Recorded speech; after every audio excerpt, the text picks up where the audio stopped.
I'm now on step 5 of the Obagi Nu-derm system. This is the blender, which also has hydroquinone in it, and you mix it actually with tretinoin.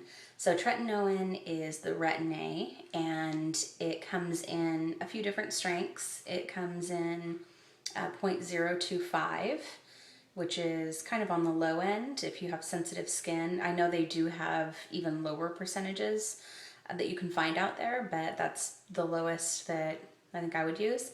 I use actually the 0.05, and then it also comes in 0.1, which is, I believe, the strongest. You might be able to get stronger, but that's really strong. So I use the 0.05, and that works well on my skin. It doesn't get too chapped. If anything, I back off, and if I get too chapped while I'm peeling, I only use it every other day.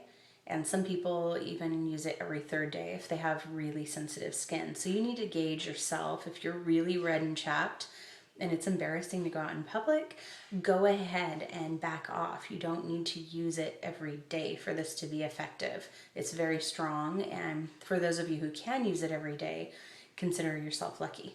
So if you're not getting the peeling, go ahead and use the 0.1%.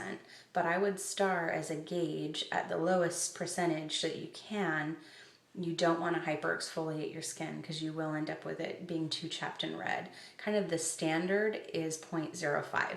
So if you feel like you're normal, if you feel like you don't have really sensitive skin, start there. Start at the 0.05. So what I do with this is, also I use less than it says to, again, and I feel like it's enough. Actually, this is a lot. So I use about half the size of a pea of the blender, and then I use the same amount in the tretinoin.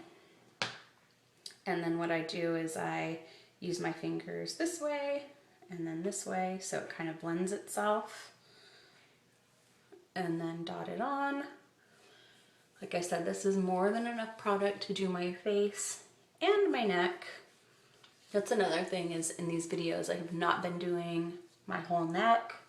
Oftentimes I do. So it depends on how stingy you want to be with your product, because your neck is, it extends. So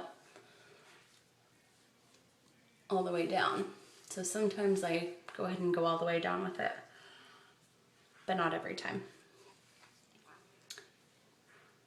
So that's it for the blender.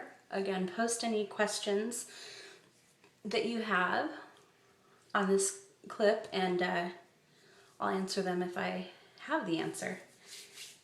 And then I always like to make sure that you wash your hands after the blender and tretinoin, because just like it'll hyper exfoliate your face, it will also get the tips of your fingers, so you will get chapped and peely, and you can't sleep with that on your hands. So wash your hands immediately and get that residue off.